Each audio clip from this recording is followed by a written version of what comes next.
नमस्कार, आप सभी का स्वागत है जीएस अकेडमी जून के एनसीईआरटी के इस क्लास में। इस क्लास में हम लोग क्लास 10th के एनसीईआरटी के साइंस से एग्जाम्पलर क्वेश्चन का डिस्कशन करेंगे और आज के क्लास में खासकर हम लोग चैप्टर 5 से लेकर आगे का जो चैप्टर है उसके जो है एग्जाम्पलर क्वेश्चन का डिस्कशन करने वाले हैं। क्योंकि पिछला जो क्लास हुआ था उसमें हम लोग चैप्टर 1 से लेकर चैप्टर 4 तक के जितने भी एग्जाम्पलर क्वेश्चन था उसका हमने डिस्कशन किया था।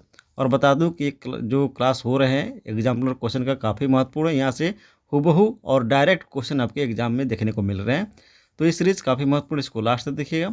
और जो लोग भी बीपीएससी टीआरई 4 की तैयारी कर रहे हैं वो लोग चाहें जिनको नोट्स एनसीईआरटी का लेना है, तो जिनको भी एनसीईआरटी का नोट्स लेना है वे लोग हमारे इस व्हाट्सअप नंबर पर संपर्क कर सकते हैं और काफ़ी कम कीमत पर आपको जो है एनसीईआरटी का नोट्स अवेलेबल हो जाएगा।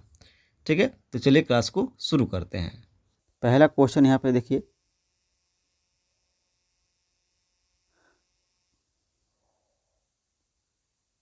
पहला क्वेश्चन दिया है किस तत्व, एक मिनट रुक जाइए, सेट कर दे पहले हम। ओके, किस तत्व तक अष्टक का नियम लागू होता है? किस तत्व का जो अष्टक का है जो है नियम लागू होता है, यानी जो न्यूजीलैंड ने जो नियम दिया था अष्टक का सिद्धांत, तो किस नियम तक लागू होता है? तो दिया है कि ऑक्सीजन, कैल्शियम, कोबाल्ट और पोटेशियम। तो अष्टक का जो नियम है ये आपका कैल्शियम तक ही लागू होता है। ऑप्शन बी हो जाएगा करेक्ट आंसर। ठीक है, चलिए सेकंड क्वेश्चन देखते हैं। सेकंड क्वेश्चन है कि मेंडलीफ आवर्त सारणी के अनुसार आवर्त सारणी में तत्व किस क्रम में व्यवस्थित होते हैं? तो मेंडलीफ का जो आवर्त सारणी है, मेंडलीफ का जो उन्होंने 1869 में दिया था, तो ये किस तत्व में क्रम में व्यवस्थित होते हैं? तो इसका जो राइट आंसर बनेगा आपका, देखिए ऑप्शन सी, परमाणु भार के बढ़ते क्रम में। परमाणु भार के बढ़ते क्रम में दिया गया था। ऑप्शन हो जाएगा सी करेक्ट आंसर। देखिए, चाहे मेंडलीफ हो गए, चाहे आपका जो है न्यूलैंड्स हो गए, चाहे आपका डेवनाइलर हो गए, तीनों लोगों ने जो नियम दिया था उन सभी का नियम जो था वो परमाणु भार के बढ़ते क्रम के आधार पर था। तो राइट आंसर आपका सी हो जाएगा। अगला हम बात करते हैं थर्ड नंबर क्वेश्चन। तो थर्ड नंबर क्वेश्चन है, मेंडलीफ आवर्त सारणी में उन तत्वों के लिए रिक्त स्थान छोड़ दिए थे जिनकी खोज बाद में हुई। निम्नलिखित में से किस तत्व को आवर्त सारणी के में बाद में स्थान मिला? ठीक है, तो दिया है कि जर्मेनियम, क्लोरीन, ऑक्सीजन और सिलिकॉन। तो यहाँ पे जो बाद में स्थान मिला था जर्मेनियम का मिला था। राइट आंसर आपका ए हो जाएगा। ठीक है, चलिए अगला क्वेश्चन, आधुनिक आवर्त सारणी के संदर्भ में निम्नलिखित में से कौन कौन से कथन जो है गलत हैं? ठीक है, कौन कथन गलत है ये पूछा जा रहा है। ठीक है, अब देखिए, पहला दिया है कि आधुनिक आवर्त सारणी में तत्वों के उनके घटते हुए परमाणु क्रमांक नहीं, घटते हुए नहीं बल्कि बढ़ते हुए परमाणु क्रमांक के अनुसार दिखाया गया है। ये पहला कथन गलत है। दूसरा देखा जाए, आधुनिक आवर्त सारणी में तत्वों के उनके बढ़ते हुए परमाणु भारों नहीं, परमाणु भार नहीं, परमाणु संख्या के बढ़ते हुए क्रम पे, ये भी गलत है। इसके अलावा थर्ड देखा जाए, आवर्त सारणी में समस्थानिकों को संलग्न समूहों में रखा गया है। ये आपका जो देखा जाए तो ये भी आपका जो है गलत दिया है। और चौथा देखा जाए, आधुनिक आवर्त सारणी में तत्वों के उनके परमाणु क्रमांक के बढ़ते क्रम में रखा गया, ये सही है। तो आपका 1, 2, 3 ये तीनों गलत है। तो 1, 2, 3 आपका ऑप्शन हो जाएगा बी करेक्ट आंसर। क्या जाएगा? ऑप्शन बी करेक्ट आंसर हो जाएगा, क्योंकि तीनों ये गलत है, 1, 2, 3 नंबर का। चलिए अब यहाँ पे हम बात करते हैं 5 नंबर क्वेश्चन, और 5 नंबर क्वेश्चन हमारे सामने है, आधुनिक आवर्त सारणी के संदर्भ में कौन सा कथन सत्य है? तो देखिए, आधुनिक आवर्त सारणी के संबंध में देखा जाए तो सही कथन बताना है। पहला है, इसमें 18 36 पंक्तियाँ जिन्हें आवर्त कहते नहीं। 18 जो 36 पंक्तियाँ हैं इनसे आवर्त नहीं बल्कि वर्ग कहा जाता है। पहला का गलत हो गया। दूसरा है, इनमें 7 ऊर्ध्वाधर कॉलम है जिन्हें आवर्त कहते हैं। ये आपका, ये भी क्या है, ये भी आपका जो है गलत है। सी दिया है कि इनमें 18 ऊर्ध्वाधर कॉलम हैं जिन्हें समूह कहते हैं, ये सही है। ठीक ना, तो आपका राइट आंसर आपका सी हो जाएगा। नेक्स्ट क्वेश्चन की बात करें, नेक्स्ट क्वेश्चन 6 नंबर, और क्वेश्चन दिया है, दिए गए तत्वों ए बी सी डी तथा ई परमाणु क्रमांक क्रमशः 2, 3, 7, 10 तथा 30 में समान आवर्त से संबंधित तत्व है। तो ये कौन सा तत्व समान आवर्ती से संबंधित तत्व कौन सा हो जाएगा? तो ये आपका हो जाएगा ऑप्शन जो है B C D. Right answer आपका बी बन जाएगा। नेक्स्ट क्वेश्चन दिया है तत्व ए बी सी डी तथा ई के परमाणु क्रमांक क्रमशः जो है 9, 11, 17, 12 और 13 है। तत्वों का कौन सा समूह समान समूह से संबंधित है? तो समान समूह से संबंधित कौन हो जाएगा? तो इसका 7 नंबर का जो राइट आंसर बनेगा आपका हो जाएगा सी, ए और सी राइट आंसर हो जाएगा। चलिए आगे बात करते हैं हम लोग 8 नंबर क्वेश्चन, और 8 नंबर क्वेश्चन हमारे सामने है।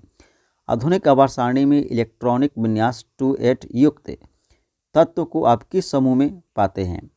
तो 2,8 जो इसका तत्व का जो इलेक्ट्रॉनिक विन्यास है ये किस समूह में आएगा? तो 8 का जो राइट आंसर है ये आपका हो जाएगा ऑप्शन सी 18। ठीक है ना, क्या हो जाएगा? राइट आंसर सी हो जाएगा। नेक्स्ट क्वेश्चन, एक तत्व जो सभी कार्बनिक यौगिक का आवश्यक अवयव है संबंधित है। ठीक है ना, तो इसका 9 नंबर देखा जाए तो ऑप्शन देखिए पहले समूह 1 से नहीं, इसके अलावा देखा जाए समूह 14 से, ये बिल्कुल सही है। ठीक है ना, राइट आंसर आपका हो जाएगा 9 का बी करेक्ट आंसर। आगे बात करते हैं हम लोग 10 नंबर क्वेश्चन, आवर्त 2 के तत्वों को एक निम्नलिखित में से कौन सा कुशवाह्यतम है? तो कौन सा कुशवाह्यतम होता है? आप जानते हैं कि KLMN होता है। तो यहाँ पे जो आपका 10 नंबर क्वेश्चन है ये हो जाएगा ऑप्शन हो जाएगा बी करेक्ट आंसर। आवर्त 2 की बात किया गया इसलिए आपका ऑप्शन हो जाएगा बी करेक्ट आंसर एल हो जाएगा। ठीक है, नेक्स्ट क्वेश्चन देखते हैं हम लोग 11 नंबर, और 11 नंबर क्वेश्चन हमारे सामने दिया गया है। 1 मिनट, ओके। निम्नलिखित में से कौन सा तत्व अधिकतम संयोजी इलेक्ट्रॉन रखता है? कौन अधिकतम इलेक्ट्रॉन रखता है संयोजी? तो इसमें बात की जाए राइट ऑप्शन हो जाएगा डी करेक्ट आंसर। ठीक है, चलिए 12वां क्वेश्चन, OF तथा N परमाणुवी त्रिज्याओं का बढ़ता हुआ सही क्रम निम्नलिखित में से कौन सा है? तो यहाँ पे राइट आंसर 12 नंबर क्वेश्चन का क्या हो जाएगा? तो पहले ऑप्शन देख लेते हैं। देखिए यहाँ पे राइट आंसर आपका हो जाएगा ऑप्शन डी करेक्ट आंसर। चलिए 13 नंबर क्वेश्चन है, निम्नलिखित में से किस तत्व की परमाणुीय त्रिज्या सर्वाधिक है? यहाँ पे परमाणुीय त्रिज्या पूछा है, तो जिसका परमाणुीय त्रिज्या सर्वाधिक होता है ये होता है आपका पोटेशियम का। ठीक है, नेक्स्ट देखा जाए 14 नंबर क्वेश्चन, निम्नलिखित में से कौन सा तत्व आसानी से इलेक्ट्रॉन खो देता है? कौन आसानी से अपना इलेक्ट्रॉन खो देता है? तो ये है आपका पोटेशियम। आपका राइट आंसर सी हो जाएगा। 15 नंबर क्वेश्चन है, 15 नंबर क्वेश्चन, और एक क्वेश्चन कह रहा है निम्नलिखित में से कौन सा तत्व आसानी से इलेक्ट्रॉन नहीं खोता है? तो आसानी से इलेक्ट्रॉन नहीं खोने वाला जो तत्व है ये आपका जो है ऑप्शन हो जाएगा option B correct answer. Next question, निम्नलिखित में से, 1 मिनट उसको मैं ऊपर कर लूँ, थोड़ा सा इसमें ऑप्शन ज़्यादा हैं। ओके, निम्नलिखित में से कौन सा तत्व समस्थानिकों के अभिलक्षण है?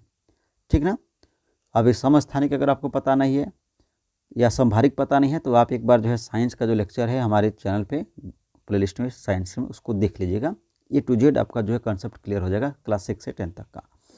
ठीक है, तो यहाँ पे पहला देखा जाए, पहला ऑप्शन, एक तत्व के समस्थानिकों के परमाणु समान भार होते हैं, समान होते हैं। बी दिया है कि एक तत्व के समस्थानिकों के जो परमाणु क्रमांक होते हैं समान होते हैं। थर्ड दिया है कि एक तत्व के समस्थानिकों के भौतिक गुण समान होते हैं।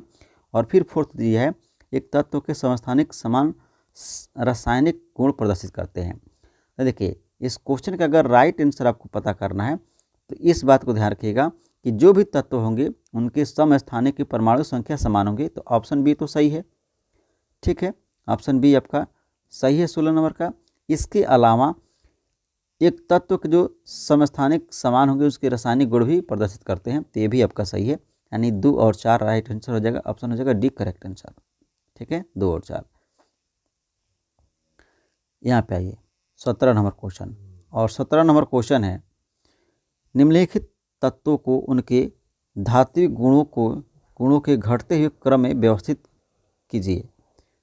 और यहाँ पे दिया है ये जो तत्व इनको घटते हुए क्या करना है, घटते हुए क्रम में इसको व्यवस्थित करना है। तो यहाँ पे 17 नंबर क्वेश्चन का जो राइट आंसर बन रहा है ये आपका हो जाएगा ऑप्शन जो है बी करेक्ट आंसर। ऑप्शन हो जाएगा बी करेक्ट आंसर। ठीक है, चलिए सबसे पहले सोडियम, मैग्नीशियम, एल्युमिनियम, इसका सिलिकॉन और ये क्लोरीन हो जाएगा।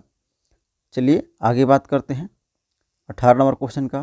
तो 18 नंबर क्वेश्चन दिया है, निम्नलिखित तत्वों को उनके अधात्विक गुणों के बढ़ते क्रम में व्यवस्थित करना है। तो यहाँ पे देखिए, इनको जब हम लोग उनके गुणों के बढ़ते हुए क्रम में जब व्यवस्थित करेंगे तो इनका जो क्रम होगा, यह क्रम होगा आपका ऑप्शन बी। ठीक है ना, ऑप्शन हो जाएगा बी करेक्ट आंसर। ठीक है, आगे देखिए अगला क्वेश्चन, एका एल्युमिनियम किस प्रकार का ऑक्साइड बनाता है। तो एका एल्युमिनियम जो किस प्रकार का ऑक्साइड बनाएगा, ये बनाएगा आपका C2O3। ठीक है ना, C2H3। नेक्स्ट क्वेश्चन है 20 नंबर, 3 तत्व BSI और तथा G दिया गया है, तो ये क्या है, ये तीनों तत्व हैं क्या।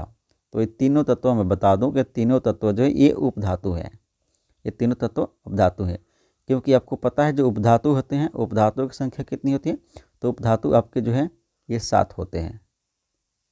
ठीक है,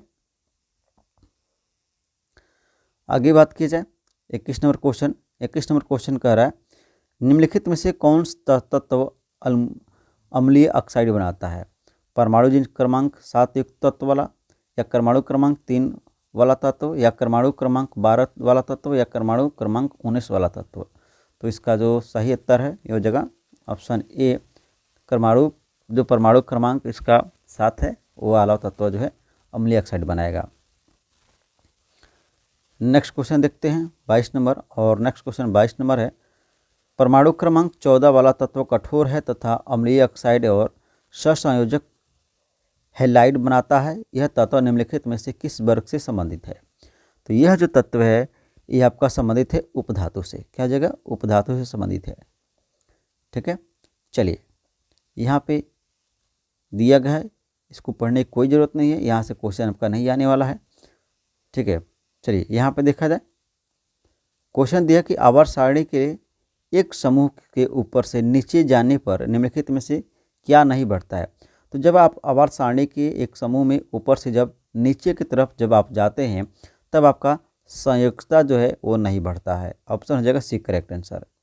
ठीक है, चलिए आगे क्वेश्चन की बात करते हैं 25 नंबर, और क्वेश्चन है कि आवर्त सारणी के आवर्त में बाएं से दाएं जाने पर सामान्यतः परमाणु का आकार जो है ये क्या होगा। तो आवर्त सारणी में जब हम बाएं से दाएं की तरफ जाते हैं तो परमाणु का जो आकार है यह क्या होता है, यह घटता है। ऑप्शन हो जाएगा B correct answer.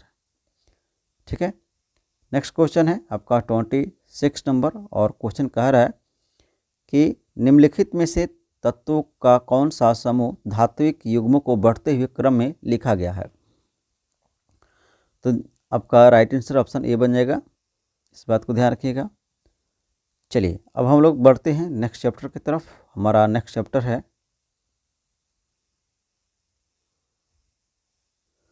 Okay 6 number. ठीक है,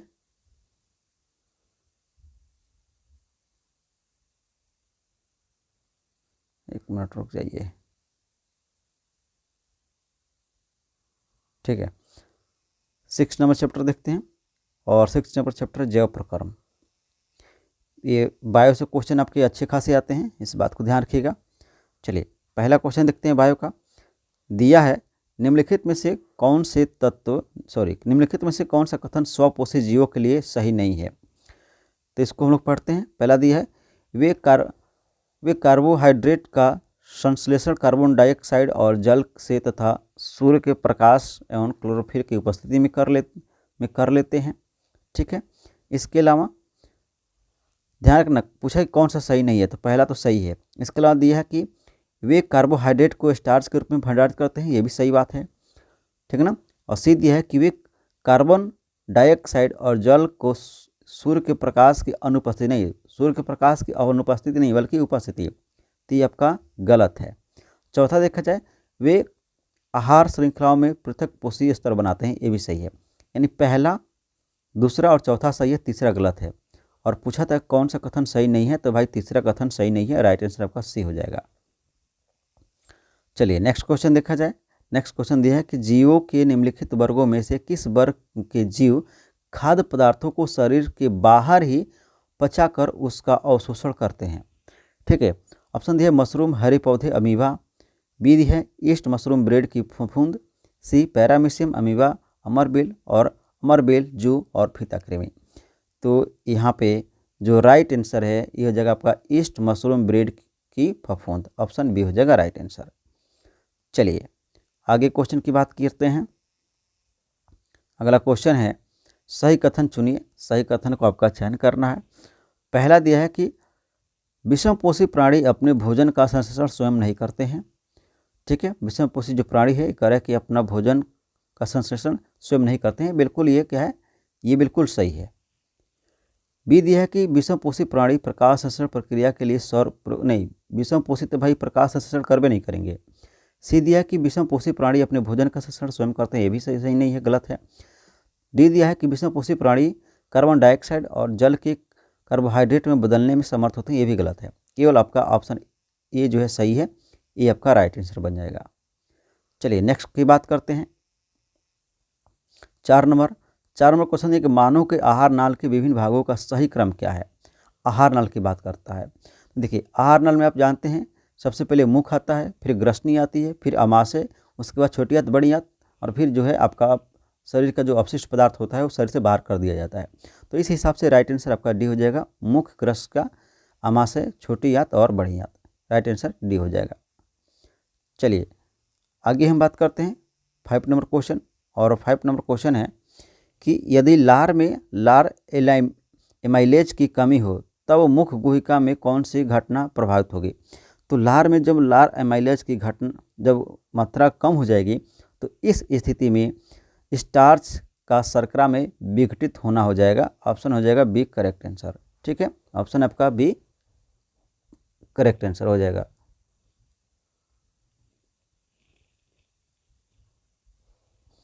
चलिए 6 नंबर क्वेश्चन देखते हैं। 6 नंबर क्वेश्चन है अमाशय का स्तर निम्नलिखित में से किस एक की उपस्थिति के कारण सुरक्षित बना रहता है। पेप्सिन, श्लेष्मा, लार एमाइलेज और पीतरस। आप जानते हैं कि ये जो अमाशय है, अमाशय के अंदर HCl पाया जाता है जो काफ़ी खतरनाक जो है एंजाइम है, और ये क्या करता है, भित्ति को छेद कर सकता है, लेकिन इसके बचाव के चलते हमारे अमाशय में पाया जाता है श्लेष्मा। ठीक ना, ऑप्शन हो जाएगा बी। चलिए आगे बात करते हैं 7 नंबर क्वेश्चन। और 7 नंबर क्वेश्चन है आहार नाल का कौन सा भाग यकृत से पित्त रस का प्राप्त करता है। तो पित्त रस कौन प्राप्त करता है, तो आप जानते हैं कौन प्राप्त करेगा। तो 7 नंबर क्वेश्चन का राइट आंसर का छोटी आंत। ठीक है ना, ऑप्शन हो जाएगा बी करेक्ट आंसर। चलिए आगे बात करते हैं 8 नंबर क्वेश्चन। थोड़ा सा मैं इसको और जो है जूम आउट कर दूँ। ओके, क्वेश्चन दिया है कि आयोडीन घोल की कुछ बूंद चावल की पानी में डाली गई, चावल का पानी नीले काले रंग का हो गया। इससे पता चलता है कि चावल की पानी में क्या है। तो जब आयोडीन घोल की कुछ बूंद जब आप चावल के पानी में डालेंगे तो चावल का जो पानी अगर नीला काला हो जा रहा है तो यह उपस्थिति दर्शाती है स्टार्च की। इसकी उपस्थिति स्टार्च की उपस्थिति दर्शा रही है। 9 नंबर क्वेश्चन आहार नाल के किस भाग में भोजन अंतिम रूप से पचता है। कहाँ अंतिम रूप से पचता है, तो ये आप भली भांति जानते हैं छोटी आंत में पचता है। ठीक ना, और छोटी आंत में उसका अवशोषण भी होता है और बड़ी आंत में जल का अवशोषण होता है। राइट आंसर आपका डी हो जाएगा। चलिए नेक्स्ट क्वेश्चन देखते हैं। नेक्स्ट क्वेश्चन है अग्नाशय रस का कार्य निम्नलिखित में से कौन सा है। तो ऑप्शन दी है ट्रिप्सिन प्रोटीन को पचा देता है और जो है लाइपेज कार्बोहाइड्रेट को। ठीक है, इसके अलावा ये जो है गलत है। इसके अलावा देखा जाए बी नंबर ट्रिप्सिन पायसीभूत प्रस्राव को पचा देता है और लाइपेज प्रोटीन को, ये भी आपका गलत है 10 नंबर का। सी जो है ट्रिप्सिन और लाइपेज वसाव को पचा देता है, ये भी गलत है। डी देखा जाए तो ट्रिप्सिन प्रोटीन को पचा देता है और लाइपेज पैसीभूत वसाव को, ये आपका सही है। राइट आंसर डी हो जाएगा करेक्ट आंसर 10 नंबर का। चलिए 11 नंबर क्वेश्चन देख लेते हैं। 11 नंबर क्वेश्चन, और 11 नंबर क्वेश्चन दिया है कि चूने की पानी से भरी प्रखनली में जब मुंह द्वारा फूंका जाता है तब चूने का पानी किसकी मौजूदगी के कारण दूधिया हो जाता है। ये तो काफ़ी फेमस क्वेश्चन है, एग्जाम में बहुत बार पूछा भी जाता है। आप जानते हैं कार्बन डाइऑक्साइड के चलते होता है। ऑप्शन हो जाएगा बी करेक्ट आंसर, जिसके चलते उसका रंग दूधिया हो जाता है। यहाँ पे क्वेश्चन दिया गया है 12 नंबर, इसको भी हम लोग देखने का प्रयास करते हैं। ओके, 12 नंबर क्वेश्चन कह रहा है कि ईस्ट में अवायवीय अभिक्रियाओं का सही क्रम क्या होगा। तो देखिए, ईस्ट में जो अवायवीय क्रियाएं होती हैं, ग्लूकोज होता है, ग्लूकोज से आपका कोशिका द्रव्य के अंदर पाइरूवेट होता है, फिर पाइरूवेट से कोशिका द्रव्य के अंदर जो है इथेनाइल और फिर जो है कार्बन डाइऑक्साइड बनता है। तो इस केस में आपका राइट आंसर हो जाएगा डी करेक्ट आंसर। क्या हो जाएगा? डी करेक्ट आंसर हो जाएगा। 13 नंबर क्वेश्चन दिया है कि वायवीय श्वसन के संबंध में निम्नलिखित में से कौन सा कथन सबसे उपयुक्त है। तो जब भी कभी वायवीय श्वसन होगा तो वायवीय श्वसन में ग्लूकोज जीविका द्रव्य में क्या होगा, पाइरूवेट में बदलेगा, फिर वहाँ से ऊर्जा माइटोकॉन्ड्रिया में जाकर बनेगा और कार्बन डाइऑक्साइड, इसके अलावा हाइड्रोजन और ऊर्जा प्राप्त होगी। तो इस केस में राइट आंसर देखा जाए तो राइट आंसर आपका यहाँ पर भी डी बनेगा।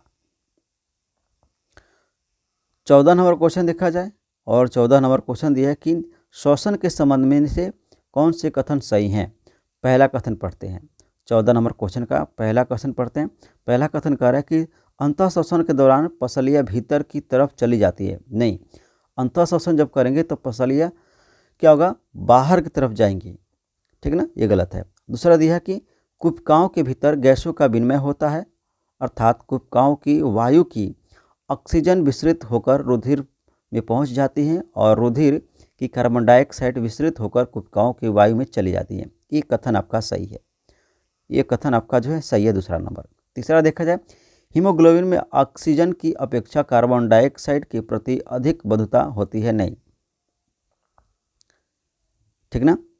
इसके अलावा फोर देखा जाए तो कुपिकाओं के कारण गैसों के विनिमय के लिए अधिक सही क्षेत्रफल उपलब्ध हो जाते हैं। ये भी सही है, यानी 2 और 4 सही है, 2 और 4 सही है, 2 और 4 किस में हो जाएंगे, आपका ऑप्शन हो जाएगा डी करेक्ट आंसर। ठीक है, चलिए यहाँ पे हम बात करते हैं क्वेश्चन नंबर 15 और क्वेश्चन दिया है अंतः श्वसन के दौरान वायु प्रवाह का सही मार्ग कौन सा है। जब हम अंतः श्वसन करते हैं तो अंतः श्वसन के द्वारा सबसे पहले हवा हमारे नाक से प्रवेश करता है, ग्रसनी के रास्ते होते हुए कंठ के माध्यम से श्वास नली में, फिर कुपिकाओं में चला जाता है। तो इस हिसाब से देखा जाए नासाद्वार एक यहाँ पर है, एक यहाँ पर, ये दोनों तो कट गया, फिर नासाद्वार के कहाँ पे, फिर ग्रसनी में। तो ये आपका नासाद्वार के बाद ग्रसनी, आपका ऑप्शन हो जाएगा डी करेक्ट आंसर। पहला भी आपका गलत हो गया, ठीक ना, 15 का हो जाएगा D correct answer. 16 number question, श्वसन के दौरान गैसों का विनिमय कहाँ होता है। तो श्वसन के दौरान गैसों का जो विनिमय यानी आदान प्रदान जो होता है ये फेफड़े की कुपिकाओं के द्वारा होता है। ठीक है, ऑप्शन बी हो जाएगा। चलिए 17 नंबर क्वेश्चन देख लेते हैं। ओके, 17 नंबर क्वेश्चन कह रहा है हृदय के बारे में निम्नलिखित में से कौन से कथन सही है। ठीक है, कौन सा कथन सही है। पहला देखा जाए बायां अलिंद शरीर के विभिन्न भागों से ऑक्सीजन रुधिर शरीर प्राप्त करता है, जबकि दायां अलिंद फेफड़ों में ऑक्सीजन जनित रुधिर प्राप्त करता है। ये कथन गलत है। ठीक है, सेकंड देखा जाए तो सेकंड कह रहा है कि बायां निलय ऑक्सीजन रुधिर को शरीर के विभिन्न भागों में पंप कर देता है, जबकि दायां निलय ऑक्सीजन जनित रुधिर को फेफड़े में पंप कर देता है। ये दूसरा ऑप्शन सही है, दूसरा ऑप्शन आपका जो है सही है। थर्ड नंबर देखा जाए बाएं अलिंद में से ऑक्सीजन जनित रुधिर दाएं निलय में चला जाता है, जो रुधिर को शरीर के विभिन्न भागों को जो है भेजा जाता है। ये भी कथन गलत है। और चौथा दिया है कि दायां निलय शरीर के विभिन्न भागों को ऑक्सीजनित रुधिर प्राप्त करता है, जबकि बायां निलय ऑक्सीजन जनित रुधिर को शरीर के विभिन्न भागों में पंप कर देता है। ये भी सही है, यानी दूसरा और चौथा सही है। इस हिसाब के जो आपका राइट आंसर बनेगा option C correct answer 17 number का। ठीक है, 18 नंबर क्वेश्चन देखते हैं। 18 नंबर क्वेश्चन है संकुचन के दौरान निम्नलिखित में से कौन सी संरचना हृदय के भीतर रुधिर को वापस विपरीत दिशा में बहने से रोकती है। तो कौन सा विपरीत दिशा में रुकने से बचाता है। तो हृदय के भीतर एक स्थित कपाट होता है, ठीक ना, एक होता है त्रिकपाट और द्विकपाट, यही जो होते हैं ये ऑक्सीजन को बैक जाने से रोकते हैं। आपका राइट आंसर ये हो जाएगा। चलिए 19 नंबर क्वेश्चन की बात की जाए तो 19 नंबर क्वेश्चन है एकल परिसंचरण अर्थात शरीर में होकर एक चक्र के दौरान रुधिर का हृदय में होकर केवल एक बार प्रवाहित होना निम्नलिखित में से पाया जाता है।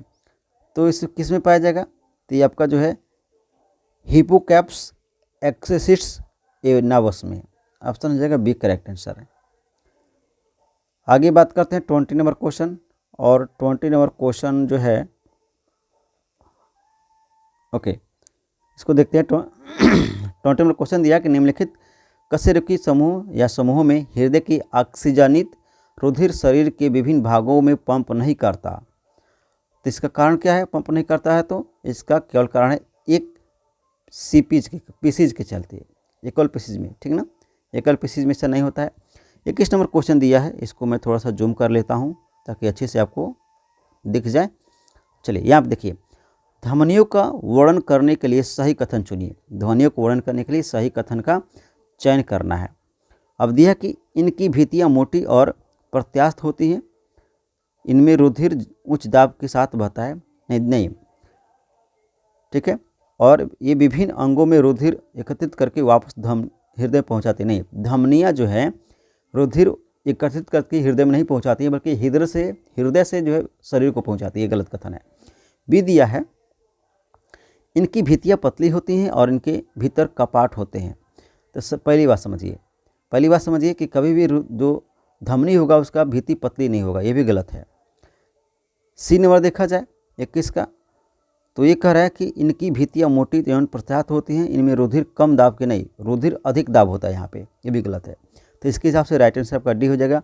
इनकी भित्तियाँ मोटी होंगी, प्रत्यास्थ होंगी, इनमें रुधिर उच्च दाब के साथ बहता है और हृदय से जो है रुधिर शरीर के विभिन्न अंगों तक पहुँचाया जाता है। राइट आंसर डी बनेगा। चलिए आगे क्वेश्चन बात करते हैं 22 नंबर।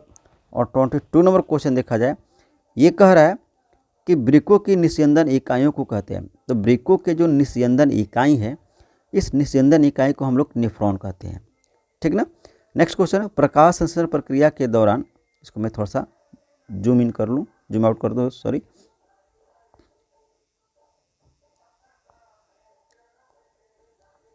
बाईस नंबर क्वेश्चन कर रहा है कि प्रकाश संश्लेषण प्रक्रिया के दौरान उत्पन्न होने वाली ऑक्सीजन कहाँ से प्राप्त होती है? तो प्रकाश संश्लेषण के दौरान जो भी ऑक्सीजन उत्पन्न होती है तो यह प्राप्त होती है जल से। नेक्स्ट क्वेश्चन, ऊतकों से बाहर आने वाले रुधिर में किसकी मात्रा अपेक्षाकृत अधिक हो जाती है? तो ये आपका हो जाएगा 24 नंबर क्वेश्चन का right answer option A carbon dioxide, ठीक है। यहाँ पे क्वेश्चन बात करते हैं 25 नंबर। और क्वेश्चन है, निम्नलिखित में से कौन सा कथन सही नहीं है? अब पहला ऑप्शन है जीव के साथ वृद्धि करते हैं, जीव के साथ वृद्धि करते हैं, ये आपका सही है।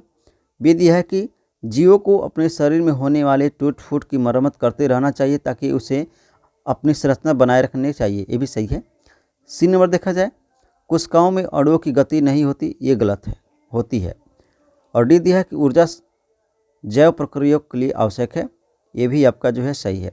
तो राइट आंसर आपका सी हो जाएगा, क्योंकि पूछा था कौन सा सही नहीं है, तो सी नंबर सही नहीं है। 26 नंबर क्वेश्चन, स्वपोषी में निश्चित रहने वाली आंतरिक या कोशिकीय ऊर्जा किस रूप में होती है? तो ये जो ऊर्जा होती है ये आपका स्टार्च के रूप में होती है। राइट आंसर सी हो जाएगा। चलिए 27 नंबर क्वेश्चन का आंसर देखते हैं।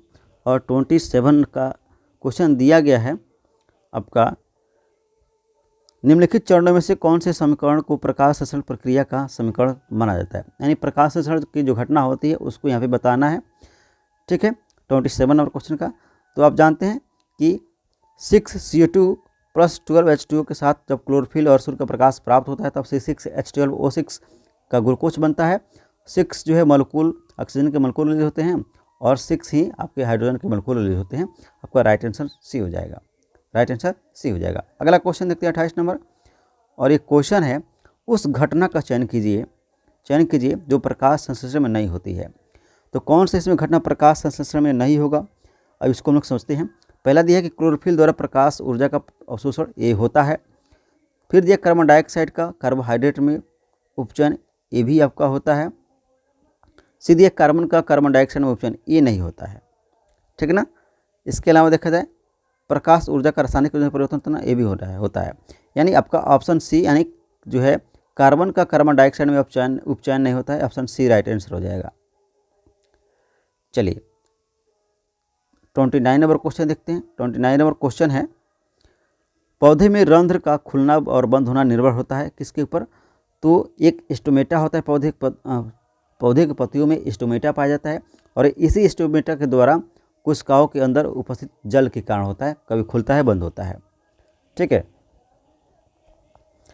नेक्स्ट क्वेश्चन की बात किया जाए। नेक्स्ट क्वेश्चन है आपका 30 नंबर और क्वेश्चन कर है कि अधिकांश पौधे नाइट्रोजन को किस रूप में अवशोषित करते हैं? तो जो भी पौधे होते हैं अधिकांश मात्रा में नाइट्रोजन के जो है वे आपको नाइट्रेट या नाइट्राइट के रूप में, इसके अलावा यूरिया के रूप में वे अवशोषित करते हैं। राइट आंसर आपका बी हो जाएगा, करेक्ट आंसर। ठीक है, चलिए 31 नंबर क्वेश्चन देख लेते हैं। 31 नंबर क्वेश्चन हमारे सामने है,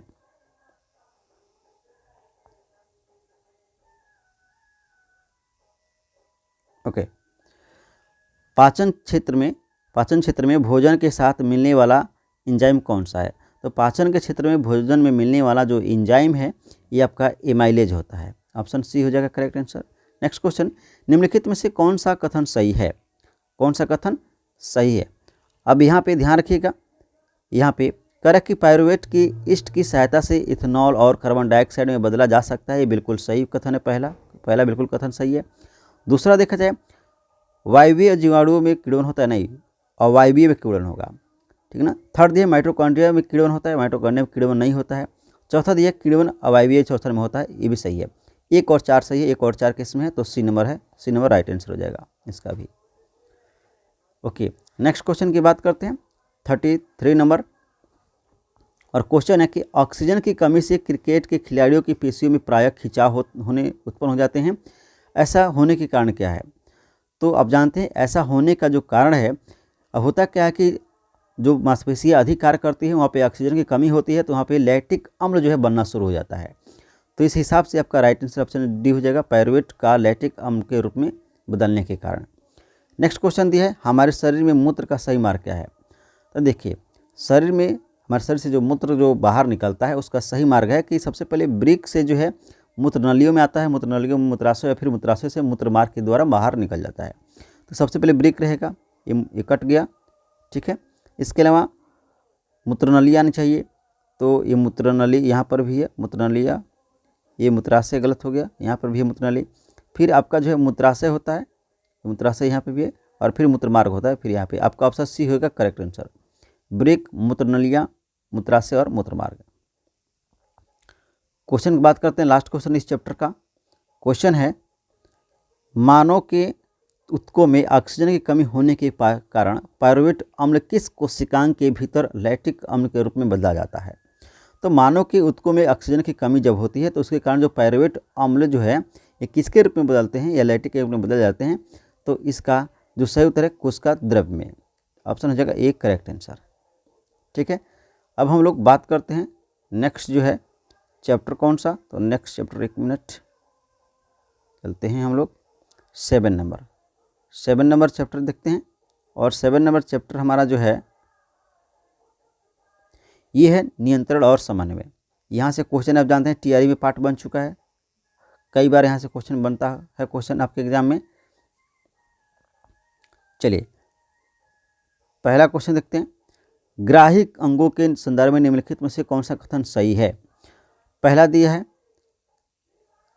रसग्राही अंग स्वाद का पता लगाते हैं जबकि घ्राणग्राही अंग का गंध का, ये सही है। इसके अलावा देखा जाए रसग्राही और घ्राणग्राही दोनों ही अंग गंध का नहीं, श्रवण और घ्राणग्राही दोनों ही स्वाद का नहीं, घ्राणग्राही सौंद का अंग का स्वाद नहीं, ये भी नहीं।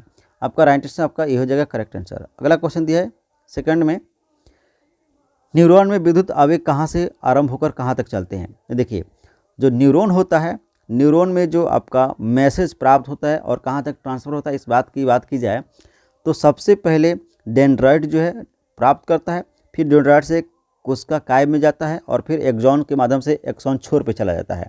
तो इस केस में आपका राइट आंसर ऑप्शन सी हो जाएगा, डेंड्राइट से कोशिका काय, फिर एक्सॉन, फिर एक्सॉन क्षेत्र छोर में चला जाता है। राइट आंसर सी हो जाएगा।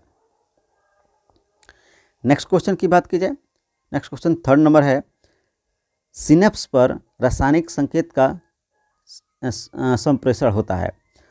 ठीक है, तो ऑप्शन दिया कि ये एक न्यूरॉन के डेंड्राइट छोर से दूसरे न्यूरॉन के एक्सॉन छोर तक जाता है।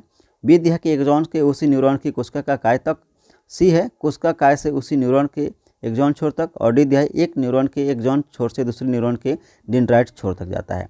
देखिए इसमें होता क्या है कि जो सिनेप्स पर जो रासायनिक संकेत होते हैं, तो ये संकेत जो है एक न्यूरॉन के एक्सॉन छोर से दूसरे न्यूरॉन के डेंड्राइट को प्राप्त होते हैं। ऑप्शन डी हो जाएगा करेक्ट आंसर। अगला क्वेश्चन, न्यूरॉन में विद्युत संकेत रासायनिक संकेत में कहाँ बदलता है? तो न्यूरॉन में जो विद्युत संकेत होता है रासायनिक संकेत में कहाँ बदलता है? तो यह बदलता है आपका एक्सॉन छोर पर। ऑप्शन हो जाएगा बी करेक्ट आंसर। चलिए यहाँ पे 5 नंबर क्वेश्चन देखते हैं। 5 नंबर क्वेश्चन दिया है प्रतिवर्ती चाप के संघटकों का सही क्रम है। तो प्रतिवर्ती चाप के सही संघटक क्या होता है? तो देखिए इसमें जो है दोस्तों सबसे पहले ग्राही अंग आते हैं, इसके बाद जो न्यूरॉन संवेदी न्यूरॉन होते हैं, इसके बाद मेरुरज्जु और फिर प्रेरक न्यूरॉन और फिर पेशी होता है। तो इस हिसाब से आपका राइट आंसर बनेगा डी, ग्राही अंग, फिर आपका संवेदी न्यूरॉन, मेरुरज्जु और प्रेरक न्यूरॉन और फिर पेशी आता है। राइट आंसर आपका डी हो जाएगा। 6 नंबर क्वेश्चन की बात करते हैं। 6 नंबर क्वेश्चन, और यहाँ पे 6 नंबर क्वेश्चन दिया गया है निम्नलिखित में से कौन सा कथन सही है? निम्नलिखित में से कौन सा कथन सही है? अब यहाँ पे आपको सही कथन का चयन करना है। पहला ऑप्शन जो है पढ़ते हैं। पहला ऑप्शन दिया है कि पर्यावरण में किसी वस्तु के प्रति अनुक्रिया के लिए अचानक में होने वाली क्रिया को प्रवृत्ति चाप कहते हैं। अब देखिए ये बिल्कुल क्या है, ये बिल्कुल कथन सही है। सेकंड नंबर की बात की जाए, सेकंड नंबर का संवेदी न्यूरॉन संकेतकों को मेरुरज्जु से पेशियों तक ले जाते हैं, नहीं। नेक्स्ट है प्रेरक न्यूरॉन संकेतकों को ग्राही अंगों से मेरुरज्जु तक ले जाते हैं, ये भी कथन गलत है। फोर्थ देखा जाए किसी ग्राही अंग से प्रारंभ होकर संकेत एक पेशी अथवा एक ग्रंथि तक जिस मार्ग से प्रेषित होते हैं उसे प्रवृत्ति चाप कहते हैं, ये भी सही है। यानी आपका पहला और चौथा सही है। राइट आंसर आपका सी हो जाएगा। सी हो जाएगा राइट आंसर। नेक्स्ट क्वेश्चन की बात करें तो नेक्स्ट क्वेश्चन दिया है मस्तिष्क के बारे में निम्नलिखित में से कौन सा कथन सही है? ठीक है, मस्तिष्क के बारे में कौन सा कथन सही है? अब यहाँ पे ऑप्शन दिया गया है 1 4 तक। सबसे पहले हम लोग ऑप्शन को पढ़ते हैं। ठीक है, अब देखिए पहला कह रहा है कि मस्तिष्क का सोचने वाला प्रमुख भाग पश्च मस्तिष्क होता है। नहीं, पश्च मस्तिष्क नहीं होता है, अग्र मस्तिष्क होता है, इस बात का ध्यान रखिएगा। दूसरा दिया कि सुनने, सूंघने, स्मरण शक्ति, देखने आदि के केंद्र अग्र मस्तिष्क में होता है, ये भी सही बात है। ठीक है, आपका थर्ड दिया है लार, श्रवण, स्वाद, वमन, रुधिर दाब जैसी अनैच्छिक क्रियाओं का नियंत्रण पश्च मस्तिष्क करता है, ये भी आपका जो है थर्ड नंबर, ये भी आपका सही है। थर्ड नंबर भी आपका सही है 7 नंबर क्वेश्चन का। ठीक है, और चौथा दिया है कि अनुमस्तिष्क शरीर की भंगिका और संतुलन का नियंत्रण करता है, नहीं ये गलत है। तो यानी कौन सा सही हो गया? दूसरा और तीसरा। राइट आंसर आपका सी हो जाएगा। चलिए नेक्स्ट क्वेश्चन देखा जाए। 8 नंबर क्वेश्चन है शरीर की भंगिका और संतुलन का निर्माण होता है। तो शरीर की भंगिका और संतुलन का जो निर्माण है ये आपका होता है अनुमस्तिष्क से। ऑप्शन हो जाएगा B correct answer. Next question मेरुरज्जु निकलती है। तो मेरुरज्जु कहाँ से निकलती है? यहाँ पे दिया है प्रमस्तिष्क से, मेडुला से, पूंछ से या अनुमस्तिष्क से। तो जो मेरुरज्जु निकलती है ये मेडुला से निकलती है। ऑप्शन हो जाएगा बी करेक्ट आंसर। ठीक है ना। चलिए 10 नंबर क्वेश्चन देखते हैं। प्ररोह का प्रकाश की तरफ वृद्धि करना कहलाता है। तो प्ररोह का प्रकाश की तरफ वृद्धि करना ये प्रकाशनुवर्तन कहलाता है। ऑप्शन हो जाएगा डी करेक्ट आंसर। अगला क्वेश्चन है पौधे में एब्सिस्क अम्ल का प्रमुख कार्य है। तो ये प्रमुख कार्य क्या होता है? ये होता है आपका जो है वृद्धि को सदमित करना। क्या करना है? वृद्धि को सदमित करना। ऑप्शन हो जाएगा C correct answer. Next question देखा जाए। नेक्स्ट क्वेश्चन है निम्नलिखित में से किसका संबंध पौधे की वृद्धि से नहीं है? ऑक्सिन, जिबरेलिन, साइटोकाइनिन और एब्सिसिक अम्ल। अब यहाँ पे देखिए पौधे की वृद्धि से संबंधित नहीं है, तो यहाँ पे आपका एब्सिसिक अम्ल है। बाकी ऑक्सिन, जिबरेलिन और साइटोकाइनिन सब पौधे के लिए हार्मोन पाए जाते हैं। ठीक है ना। चलिए जो वृद्धि में सहायक है। अगला क्वेश्चन की बात करें, आयोडीन किस हार्मोन के संश्लेषण के लिए आवश्यक है? तो जो आयोडीन होता है, इसके लिए आप अच्छे से जानते हैं क्या होगा राइट आंसर, ये हो जाएगा आपका थायरोक्सिन के लिए। ऑप्शन हो जाएगा बी करेक्ट आंसर। ओके, आगे हम बात करते हैं 14 नंबर क्वेश्चन का। 14 नंबर क्वेश्चन है, निम्नलिखित में गलत कथन चुनिए। गलत कथन का चयन करना है। पहला दिया है कि यह अग्नाशय से उत्पन्न होता है, बिल्कुल सही। इंसुलिन अग्नाशय से उत्पन्न होता है, बिल्कुल सही बात है। बी दिया है कि यह शरीर की वृद्धि और इसके प्रवर्धन का नियम करता, ये नहीं करेगा। सी दिया है, यह रुधिर में शर्करा के स्तर का नियमन करता है, बिल्कुल सही बात है। इंसुलिन ही जो है शर्करा का नियंत्रित करता है, अगर इंसुलिन नियंत्रित नहीं करे तो फिर लोगों को शुगर हो जाता है। डी दिया है कि इंसुलिन के अपर्याप्त सेवन से डायबिटीज रोग होता है, बिल्कुल सही बात है। तो कौन सा गलत है? तो ऑप्शन बी नंबर गलत है, तो बी आपका राइट आंसर हो जाएगा, क्योंकि गलत कथन पूछा था। अगला क्वेश्चन, बीमेल युग को चुनिए। जो बीमेल युग है उसको युग्म को चुनना है, ठीक है। दिया कि एड्रेलिन और पीयूष, ये गलत है। टेस्टोस्टेरोन और वृषण, जो वृषण में टेस्टोस्टेरोन पाया जाता है, बिल्कुल सही है। एस्ट्रोजन अंडाशय में पाया जाता है, ये भी सही है। थायरोक्सिन और थायराइड ग्रंथि, ये भी सही है। यानी ऑप्शन ए आपका गलत है, ऑप्शन ए आपका राइट आंसर हो जाएगा, गलत कथन पूछा गया था। अगला क्वेश्चन है 15 नंबर, और क्वेश्चन कहा जा रहा है कि द्वार कोशिकाओं की आकृति किसके परिवर्तन के कारण बदल जाती है? तो कोशिकाओं की प्रोटीन संघटना के, कोशिकाओं के तापमान के, कोशिकाओं में जल की मात्रा के, और कोशिकाओं की केंद्रक की स्थिति में। तो 16 का जो राइट आंसर है यह जगह आपका ऑप्शन सी, कोशिकाओं के जल की मात्रा के चलते। चलिए नेक्स्ट क्वेश्चन डिस्कस करते हैं 17 नंबर। इसको मैं थोड़ा सा जूम इन कर दूं। ओके, अब यहाँ पे देखिए 17 नंबर क्वेश्चन कर रहा है कि मटर के पौधे में प्रतान की वृद्धि किसके कारण होती है? तो मटर के पौधा जो होता है उसमें प्रतान की जो वृद्धि होती है, यह वृद्धि कोशिकाओं में तीव्र विभाजन के कारण अवलंब से दूर हो जाते हैं, ठीक है ना। तो इस हिसाब से आपका राइट आंसर सी हो जाएगा, प्रतान की उन कोशिकाओं में तीव्र विभाजन के कारण जो अवलंब से दूर होते हैं, ऑप्शन सी हो जाएगा। अगला क्वेश्चन देखते हैं 18 नंबर, और एक क्वेश्चन है, पराग नलियों की अंडाणु की तरफ वृद्धि किसके कारण होती है?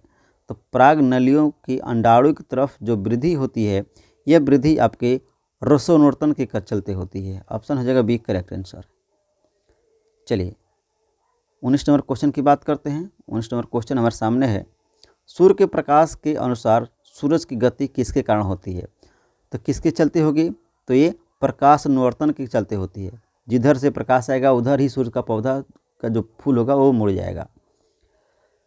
20 नंबर क्वेश्चन देखते हैं। 20 नंबर क्वेश्चन, और 20 नंबर क्वेश्चन है हमारे सामने, पौधे पर से परिपक्व पत्तियों और फलों का झड़ना किस पदार्थ के कारण होता है? तो पौधे पर से परिपक्व पत्तियां और फलों का जो झड़ना है यह होता है आपके जो है एब्सिक्स अम्ल के चलते, ऑप्शन हो जाएगा सी करेक्ट आंसर। चलिए नेक्स्ट क्वेश्चन देखते हैं। नेक्स्ट क्वेश्चन है, तंत्रिका आवेग के संप्रेषण के संदर्भ में निम्नलिखित कथनों में से कौन सा कथन सही है? यहाँ पे आपको सही कथन का चयन करना है। पहला देखा जाए, तंत्रिका आवेग डेंड्राइट छोर से एक्सॉन छोर की तरफ जाता है, बिल्कुल ये क्या है, ये बिल्कुल गलत कथन है 21 का। दूसरा देखा जाए, डेंड्राइट छोर पर विद्युत आवेग के कारण कुछ रसायनों का उत्सर्जन होता है जो कि दूसरे न्यूरॉन के डेंड्राइट में उसी प्रकार विद्युत आवेग उत्पन्न कर देते हैं, ये बिल्कुल सही है, ठीक है। आपका राइट आंसर बी हो जाएगा। चलिए आगे देखते हैं क्वेश्चन 22 नंबर। 22 नंबर क्वेश्चन है, शरीर की अनैच्छिक क्रियाओं का नियंत्रण होता है। तो शरीर का अनैच्छिक क्रियाओं का नियंत्रण जो है पश्च मस्तिष्क के मेडुला से होता है, ऑप्शन हो जाएगा C correct answer. 23 number question देखते हैं। 23 है, निम्नलिखित में से कौन सी क्रिया अनैच्छिक नहीं है? अनैच्छिक नहीं मतलब कि ऐच्छिक है 23। तो देखिए ये आपका जो चौर्णक है, जो हम लोग मुँह चलाते हैं चबाते हैं, ये क्या है, हमारी ऐच्छिक क्रिया है। बाकी वमन, लार का श्रवण और हृदय स्पंदन, ये जो है क्रिया है अनैच्छिक है। आपका राइट आंसर डी हो जाएगा, चौर्णक, ये ऐच्छिक क्रिया ऐच्छिक क्रिया है।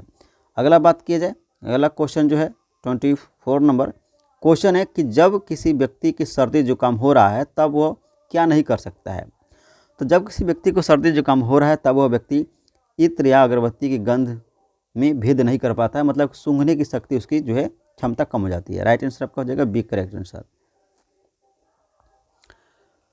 अब यहाँ पे देखिए ये आपका न्यूरॉन का चित्र दिया गया है, ठीक है, लेकिन यहाँ से क्वेश्चन नहीं आता है, इस बात को ध्यान रखिएगा, ठीक है। अब देखिए यहाँ पर दिया गया कि विद्युत आवेग की प्रवाह की सही दिशा कौन सी है, ठीक है। तो इसकी सही दिशा की बात की जाए तो सबसे पहले होना क्या चाहिए, तो सबसे पहले आपका जो है डेंड्रॉइड से कोई संदेश आएगा, एक्सॉन होते हुए फिर दूसरे डेंड्रॉइड में चला जाएगा, तो राइट आंसर आपका सी होगा, क्योंकि यहाँ से रिसीव होगा, फिर इस रास्ते इस एक्सॉन में आते हुए यहाँ से निकल के फिर जो है इस डेंड्रॉइड में समा जाएगा, फिर इस तरह से चलेगा। राइट आंसर आपका हो जाएगा सी। चलिए 26 नंबर क्वेश्चन देख लेते हैं। 26 नंबर क्वेश्चन है कि थायरॉक्सिन के बारे में कौन सा कथन सही नहीं है, ठीक है, कौन सा कथन सही नहीं है। अब यहाँ पे देखिए पहला दिया कि थायरॉक्सिन के संश्लेषण के लिए लौ अयस्क आवश्यक होता है, नहीं लो भाई, लौ अयस्क इसमें जरूरी नहीं है। बी दिया है कि शरीर में कार्बोहाइड्रेट, प्रोटीन और वसा के उपापचय का नियमन करता है, बिल्कुल सही बात है। सी दिया है थायरॉक्सिन के संश्लेषण के लिए थायराइड ग्रंथि में आयोडीन की आवश्यकता होती है, बिल्कुल सही बात है। थायरॉक्सिन को थायराइड हार्मोन भी कहते हैं, ये भी सही है, यानी पहला ही गलत है, तो राइट आंसर आपका ये हो जाएगा। 27 नंबर क्वेश्चन देखते हैं। क्वेश्चन है बौनेपन का कारण क्या है, बौनेपन का कारण क्या है। तो बौनेपन का जो कारण होता है इसमें वृद्धि हार्मोन जो है उसका स्राव काफ़ी कम होती है, आपका राइट आंसर बी हो जाएगा, वृद्धि हार्मोन के स्राव में कमी।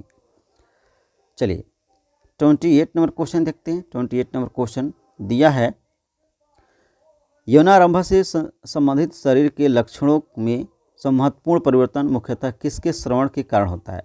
तो जब यौनारंभ शुरू होती है तो उस अवस्था में होता क्या है, उस अवस्था में जो वृषण होते हैं, जो टेस्टोस्टेरोन वहाँ निकलता है, अंडाशय में एस्ट्रोजन निकलता है। राइट आंसर आपका हो जाएगा सी करेक्ट आंसर। वृषण में टेस्टोस्टेरोन और अंडाशय में एस्ट्रोजन का स्राव होने लगता है। 29 नंबर दिया है एक चिकित्सक ने किसी व्यक्ति को इंसुलिन का इंजेक्शन लेने की सलाह दी, क्योंकि अब इंसुलिन का इंजेक्शन कब दिया जाता है, जब व्यक्ति मधुमेह यानी जो है शुगर से ग्रसित हो जाता है, ठीक ना। तो 29 नंबर क्वेश्चन का राइट आंसर क्या बनेगा, ये हो जाएगा उसके रुधिर में शर्करा की मात्रा अधिक हो गई है, यानी उसकी इंसुलिन की मात्रा, जो शुगर मात्रा है शुगर की मात्रा बढ़ गया है, इंसुलिन की कम स्राव हो रहा है, ठीक है। अगर इंसुलिन सही से स्राव होता तो शर्करा की मात्रा नहीं बढ़ता। चलिए अगला क्वेश्चन, पुरुषों में जनन क्षमता वृद्धि करने वाला हार्मोन कौन सा है। तो पुरुषों में जनन क्षमता टेस्टोस्टेरोन के चलते वृद्धि होती है। लेकिन अगला क्वेश्चन है निम्नलिखित में से कौन सी अंतःस्रावी ग्रंथि अयुग्मित होती है। तो जो अंतःस्रावी जो ग्रंथि है जो अयुग्मित हो रही है ये होती है आपके जो है पिट्यूटरी ही उसको स्राव करने के लिए प्रेरित करता है। अगला क्वेश्चन है दो न्यूरॉन के बीच के संगम स्थल को क्या कहते हैं। तो दो न्यूरॉन के बीच के संगम स्थल को सिनेप्स बोलते हैं, सिनेप्स, ठीक है। नेक्स्ट क्वेश्चन 33 नंबर, मानव में जैव प्रक्रियाओं का नियंत्रण और नियमन होता है, तो ये जो होगा किसके चलते, ये होगा आपका जो तंत्रिका और अंतःस्रावी तंत्रों के चलते, ठीक है। राइट आंसर डी हो गया। अब हम लोग चलते हैं नेक्स्ट जो है चैप्टर पे, नेक्स्ट चैप्टर पे चलते हैं।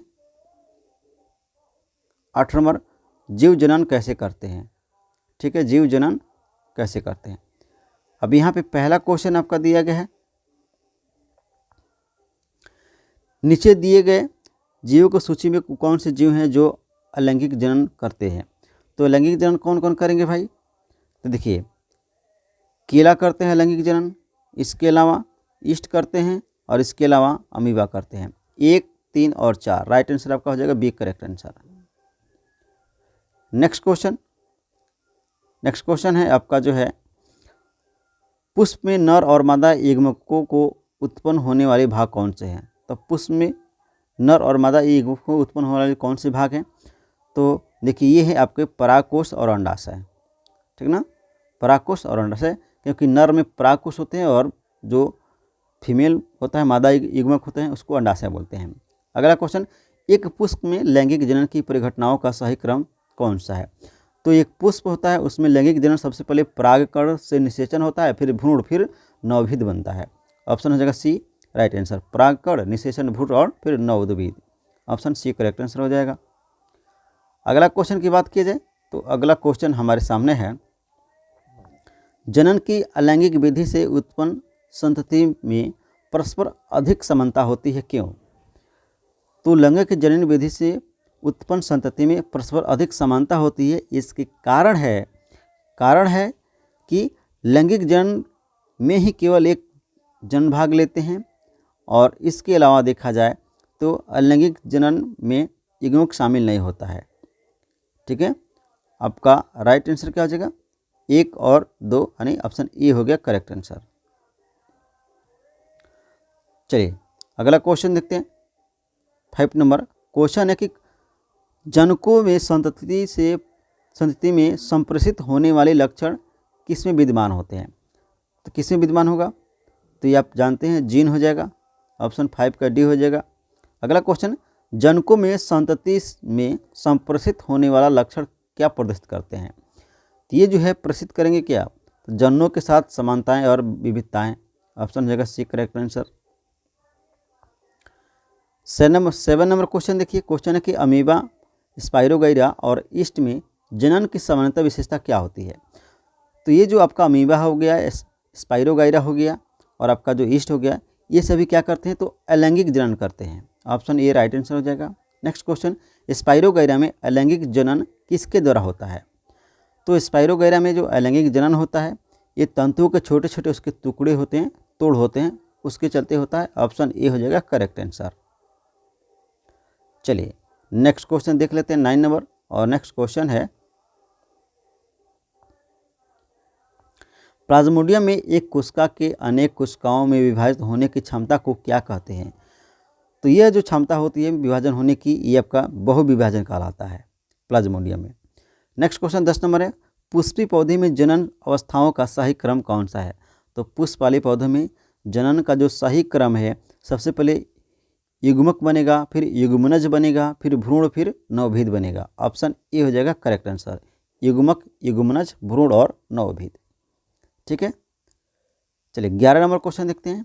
और 11 नंबर क्वेश्चन है, एक स्पीसीज के जनकों और संतति में गुणसूत्रों की संख्या किसके कारण नियत बनी रहती है? तो किसके कारण नियत बना रहेगा? तो इसका जो मेन कारण है, युग्मज बनने के दौरान गुणसूत्रों की संख्या का आधा रह जाना। ऑप्शन हो जाएगा बी करेक्ट आंसर। चलिए अगला क्वेश्चन देखते हैं। 12 नंबर क्वेश्चन है, राइजोपस में उन नलिकाकार सूत्र जैसी संरचनाओं को क्या कहते हैं जिन पर बीजाणु धनियाँ लगी होती है? तो ये जो होते हैं, इन्हें कहा जाता है आपका हाइफे कहा जाता है। Option B correct answer. Next question, कायिक प्रवर्धन द्वारा नए पौधे निम्नलिखित में से किससे बनते हैं? तो कायिक प्रवर्धन, तो इसमें आप जानते हैं तना, पुष्प, इसके अलावा जड़। ठीक ना, तो 13 नंबर क्वेश्चन का आंसर क्या हो जाएगा? तना, जड़ें और पत्तियां। ऑप्शन हो जाएगा बी करेक्ट आंसर। पुष्प मेरे मुंह से गलती से निकल गया था, तना, जड़, पत्तियां होती हैं। चलिए अगला क्वेश्चन, डबल रोटी के स्लाइस पर कवक का तीव्र गति से फैले के लिए उत्तरदायी कारक कौन से हैं? तो इस क्वेश्चन का जो राइट आंसर है, देखिए पहला ऑप्शन देखा जाए, बड़ी संख्या में बीजाणुओं का होना, बड़ी संख्या में बीजाणुओं का होना, ये सही है। इसके अलावा डबल रोटी में नमी और अवशोषकों की उपलब्धता, तो ये आपका जरूरी नहीं है। इसके अलावा नहीं, ये भी सही है, क्योंकि वहाँ पे जब नमी रहेगा तभी होगा। ठीक ना, पहला और दूसरा हो गया। तीसरा देखा जाए, नलिकाएं शाखिका, नहीं ये भी नहीं होगा। गुलकार जीवाणुओं का निर्माण, ये भी नहीं होगा। आपका 1 और 2 राइट आंसर आपका हो जाएगा option C correct answer. 15 number question देखा जाए। 15 नंबर क्वेश्चन है आपका, पराग नली की लंबाई निम्नलिखित में से किन किन के बीच दूरी पर निर्भर करती है? ठीक है, तो इसका जो राइट आंसर है, देखिए वर्तिकाग्र की ऊपरी सतह पर परागकण में बीजांड। ऑप्शन हो जाएगा B correct answer. 16 number question दिया कि पुष्पों के संदर्भ में निम्नलिखित में से कौन से कथन सही है? कौन से कथन सही है? पहला दिया कि पुष्प हमेशा उभयलिंगी होते हैं, नहीं, कोई जरूरी नहीं, हमेशा पुष्प उभयलिंगी नहीं होता है। ठीक है।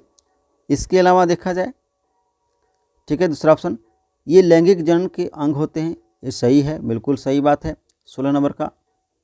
इसके अलावा ये पौधे के सभी वर्गों में पाए जाते हैं, नहीं, सभी पौधे के सभी वर्ग में नहीं पाए जाते हैं, 3 नंबर भी गलत हो गया। 4 नंबर देखा जाए, निषेचन के बाद इसमें फल बनते हैं, ये भी सही है, यानी दूसरा और चौथा सही है। तो राइट आंसर आपको हो जाएगा D, correct answer. 17 number question देखा जाए, क्वेश्चन है कि एक लिंगी पुष्पों के संदर्भ में निम्नलिखित में से कौन से कथन सही है। ठीक है, अब यहाँ पे देखा जाए, पहला ऑप्शन, इनमें पुंकेसर और स्त्रीकेसर दोनों होते हैं। तो एक लिंगी पुष्प में या तो पुंकेसर रहेगा या तो स्त्रीकेसर रहेगा, दोनों नहीं रहेगा, पहला ऑप्शन गलत हो गया। दूसरा दिया कि इनमें या तो पुंकेसर होते हैं अथवा स्त्रीकेसर होते हैं, ये सही बात है, दूसरा सही है। तीसरा दिया इनमें परागकण होते हैं, ये भी आपका सही है। चौथा दिया ये एक लिंगी पुष्प जिनमें केवल पुंकेसर होते हैं, फल उत्पन्न नहीं कर पाते हैं, ये भी सही है। यानी आपका 1, 3 और 4 सही है। 1, 3, 1, 2 और 1, 2 सॉरी 1, 3 नहीं, हाँ, ये माफ़ी चाहूँगा, यानी पहला तो गलत है, यानी 2, 3, 4, 2, 3, 4 किस में, ऑप्शन बी में है। 2 सही है, 3 है, 4 सही है, ऑप्शन है बी, करेक्ट आंसर। चलिए 18 नंबर क्वेश्चन देखते हैं। 18 नंबर क्वेश्चन है, पुष्पी पौधे के संदर्भ में लैंगिक जनन के बारे में निम्नलिखित में से कौन सा कथन सही है। तो देखिए यहाँ पे देखा जाए 18 नंबर क्वेश्चन का, तो ऑप्शन देखिए, पहला दिया इसे 2 प्रकार के युग्मकों की आवश्यकता होती है, बिल्कुल सही बात है, बिल्कुल सही बात है। इसके अलावा निषेचन एक अनिवार्य घटना होती है, ये भी सही है। इसके अलावा निषेचन के फलस्वरूप हमेशा युग्मनज ही बनता है, ये भी सही है। चौथा दिया इससे बनने वाली संतति क्लोन कहलाती है। नहीं, क्लोन तो भाई उसमें तो उसके जो कोशिका होते हैं उसको निकाल कर फिर कराया जाता है। तो आपका ऑप्शन 4 नंबर गलत है, 1, 2 और 3 सही है। 1, 2 और 3 आपका ऑप्शन सी में हो जाएगा, राइट आंसर। यहाँ पे देखिए 19 नंबर क्वेश्चन कह रहा है कि चित्र को देखिए जिसमें ABC किस प्रकार में होते हैं। ठीक है, तो यहाँ पे ABC किस क्रम में होते हैं, तो यहाँ पे ध्यान रखिएगा, यहाँ पे जो ए है इसे प्रांकुर बोलते हैं, बी को बीजांड बोलते हैं और सी को मूलांकर कहा जाता है। ऑप्शन हो जाएगा C, correct answer. Next question 20 number और 20 नंबर क्वेश्चन है, लैंगिक जनन के फलस्वरूप उत्पन्न संतति में अधिक विविधता पाई जाती है, क्योंकि अधिक विविधता क्यों पाई जाती है। तो इसका कारण होता है कि आनुवंशिक पदार्थ एक ही स्पीशीज के जनकों से आता है। ठीक ना, तो ऑप्शन हो जाएगा बी, करेक्ट आंसर। जो आनुवंशिक पदार्थ होंगे वो एक ही स्पीशीज के जनक से आते हैं, इसलिए इसमें विविधता पाई जाती है। अगला क्वेश्चन हो जाएगा आपका 21 नंबर, जीवधारियों के लिए जनन करना अनिवार्य है, ताकि जीवधारियों के लिए जनन करना अनिवार्य क्यों है। तो इसका कारण है पीढ़ी दर पीढ़ी अपनी स्पीशीज को निरंतर बनाए रखने के लिए। ठीक है ना, ऑप्शन हो जाएगा D, correct answer. 22 number question देखते हैं। 22 नंबर क्वेश्चन है, किशोर अवस्था के दौरान मानव शरीर में अनेक परिवर्तन होते हैं, उस परिवर्तन पर चिन्ह लगाइए जिसका संबंध लड़कों में लैंगिक प्रयोक्ता से है। तो यहाँ पे राइट आंसर हो जाएगा सी, आवाज़ का भारी होना, लड़कों का आवाज़ भारी हो जाता है। अगला क्वेश्चन, स्त्रियों में वह घटना कौन सी है जो जनन प्रवस्था के प्रारंभ में परिलक्षित करती है। तो इस अवस्था में होता क्या है, जो औरतें होती हैं या जो महिला होती हैं, जब वे इनकी जनन प्रवस्था प्रारंभ हो रहा होता है, तो उस स्थिति में जो है उनको रजोधर्म यानी मेंस्ट्रुअल साइकिल उनकी शुरू होती है, जिसे रजोधर्म कहा जाता है। ठीक है, अगला क्वेश्चन की बात करते हैं। अगला क्वेश्चन है कि पुरुष में वृषण कोश के भीतर स्थित होता है, क्योंकि इससे सहायता मिलती है। कहने का मतलब है कि पुरुष के जो वृषण होते हैं वह वृक्ष कोश के अंदर जो स्थित होता है। इसके कारण क्या है, इसका कारण जो होगा ये आपका 24 नंबर दिया है, ऑप्शन ए देखिए, मैथुन प्रक्रिया में नहीं, शुक्राणु बनने में और युग्मनज को आसानी से स्थानांतरण में और उपरोक्त सभी में। तो ये आपका ऑप्शन हो जाएगा बी, शुक्राणु बनने में, क्योंकि वहाँ का जो टेम्परेचर होना चाहिए वो लो होना चाहिए बॉडी के टेम्परेचर के अकॉर्डिंग। ऑप्शन हो जाएगा B, correct answer. 5 number question दिया है, इसको 25 नंबर क्वेश्चन दिया है, इसको देख लेते हैं। क्वेश्चन दिया कि यौनारंभ पर वृषणों का निम्नलिखित में से कौन सा कार्य नहीं होता है? तो कौन से कार्य नहीं होंगे? अब इसको देखिए, करक के जन कोशिकाओं का निर्माण करना, भाई ये कार्य तो होते ही होते हैं। इसके अलावा देखा जाए टेस्टोस्टेरोन का स्राव करना, ये भी होता है। अपरा का विकास करना, ये कार्य नहीं होता है। और एस्ट्रोजन का नहीं, एस्ट्रोजन तो महिलाओं में होता है, ये भी नहीं होता है। ऑप्शन 3 और 4 गलत है। और पूछा था कौन सा कार्य नहीं होता है, तो ऑप्शन 3 और 4 यानी किस में हो जाएगा? 3 और 4 ऑप्शन सी में। अगला क्वेश्चन दिया गया है आपका जो है 26 नंबर, नर जननांगों में विभिन्न भागों में शुक्राणु की परिवहन के लिए सही क्रम कौन सा है? तो नर जननांगों में शुक्राणु का परिवहन जो होता है, यह परिवहन सबसे पहले आपका जो है वृषण से शुक्रवाहक में और फिर उसके मूत्रमार्ग के द्वारा बाहर चला जाएगा। ऑप्शन ए हो जाएगा करेक्ट आंसर। वृषण से शुक्रवाहक और फिर मूत्रमार्ग से बाहर चला जाएगा। अगला क्वेश्चन है 27 नंबर, निम्नलिखित में से कौन सा रोग यौन संचारित नहीं है? मतलब कि यौन के कारण नहीं फैलता है। सिफिलिस, ये तो यौन संचारण है। हेपेटाइटिस, देखिए ये HIV और गोनोरिया। यहाँ पे देखिए सिफिलिस, इसके अलावा एड्स और आपका गोनोरिया, ये तीनों जो है सेक्स के माध्यम से या कह सकते हैं यौन संचरण के माध्यम से फैल सकता है, जबकि आपका हेपेटाइटिस नहीं फैलता है। आपका बी जो है राइट आंसर हो जाएगा। चलिए अब हम लोग 9th नंबर चैप्टर अनुवांशिकता एवं जैव विकास अध्याय को हम लोग एग्जाम्पल क्वेश्चन का डिस्कशन करते हैं। पहला क्वेश्चन दिया है, क्वेश्चन है कि अनुवांशिकता पदार्थ का विनिमय कब होता है? तो ये विनिमय होता है कब? तो लैंगिक जनन के दौरान। ऑप्शन सी हो जाएगा right answer. Next question 2nd number, और क्वेश्चन है कि गुलाबी रंग के 2 पुष्पों के बीच संकरण कराए जाने पर एक लाल रंग की, 2 गुलाबी रंग की और एक सफ़ेद रंग की संतति उत्पन्न हुई। इस संकरण का स्वरूप क्या होगा? तो इस संकरण का जो स्वरूप होगा ये आपका स्वपरागण होगा। Option B correct answer. ठीक है। नेक्स्ट क्वेश्चन आपका दिया है 3rd नंबर, और क्वेश्चन है कि मटर के एक लंबे पौधे और बौने पौधे के बीच संकरण कराए जाने पर जो संतति उत्पन्न हुई है उसके सभी पौधे लंबे थे, क्योंकि इसका कारण है कि लंबा होना प्रभावी विशेषक है। अब जानते हैं, राइट आंसर आपका ए बन जाएगा। नेक्स्ट क्वेश्चन, निम्नलिखित में से कौन सा कथन सही नहीं है? ठीक है, यानी गलत कथन बताना है। तो कथन पहले पढ़ते हैं। कथन दिया है कि प्रत्येक हार्मोन के लिए एक जीव होता है, बिल्कुल सही है। बी दिया है कि प्रत्येक प्रोटीन के लिए एक जीव होता है, बिल्कुल सही। सी दिया है कि प्रत्येक एंजाइम के उत्पादन के लिए एक जीन होता है, बिल्कुल सही। और डी दिया है कि वसा के प्रत्येक अणु के लिए एक जीन होता है, ये गलत है। ऑप्शन हो जाएगा डी करेक्ट आंसर, क्योंकि गलत कथन चुना गया था, पूछा गया था। नेक्स्ट क्वेश्चन है 5 नंबर, और क्वेश्चन पूछ रहा है कि यदि मटर के एक गोल तथा हरे रंग के बीज वाले पौधे जो है RRYY और झुर्रीदार तथा पीले रंग के बीज वाले पौधे RRYY में संकरण कराए जाए तो F1 के बीज कैसे होंगे? तो इस केस में F1 के जो बीज बनेंगे ये बनेंगे गोल और पीले बनेंगे। राइट आंसर ये हो जाएगा। चलिए नेक्स्ट क्वेश्चन 6 नंबर, क्वेश्चन दिया गया है, मानव नरों में एक गुणसूत्र को छोड़कर सभी गुणसूत्र पूर्ण जोड़े में है। ये अपूर्ण जोड़े वाला गुणसूत्र कौन सा है? तो अपूर्ण गुणसूत्र जोड़े वाला गुणसूत्र कौन होता है?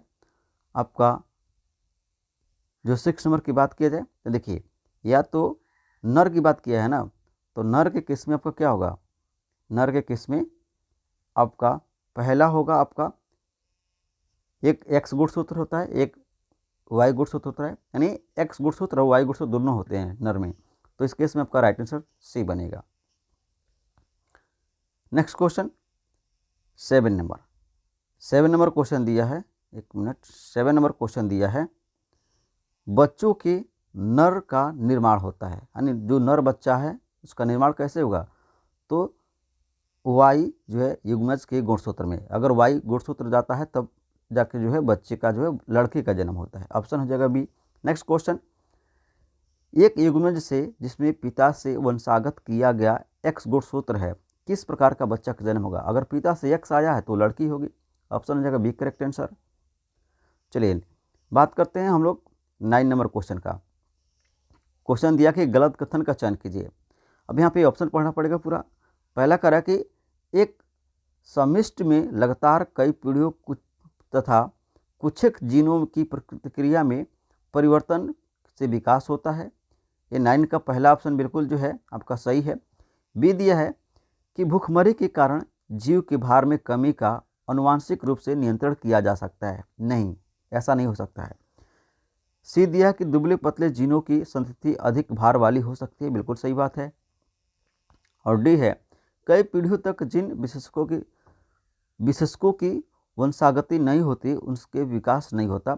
ये भी सही है। यानी आपका सेकेंड नंबर क्वेश्चन जो है गलत है और यही आपका राइट आंसर बन जाएगा ऑप्शन बी, क्योंकि गलत कथन पूछा गया था।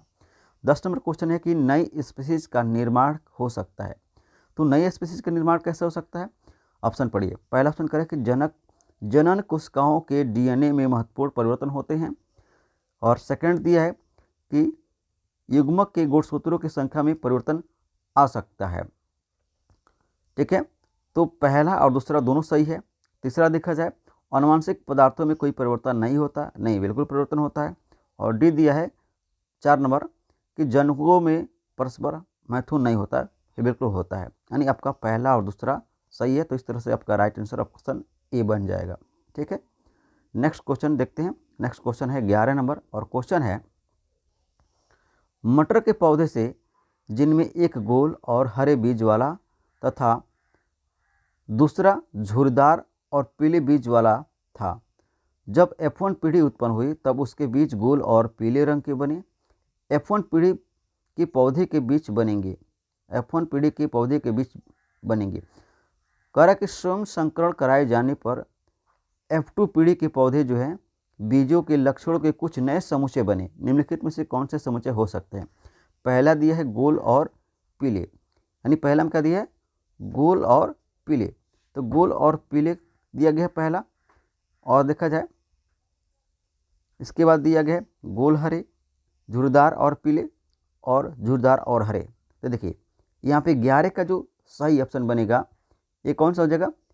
आपका ये चौथा सही है। झुर्रीदार और हरे बनेंगे। और आपका जो है आपका इसके अलावा गोल और पीले बनेंगे। इस तरह से आपका राइट आंसर क्या हो जाएगा? राइट आंसर बनेगा आपका ऑप्शन जो है बी करेक्ट आंसर। क्या हो जाएगा? बी होगा।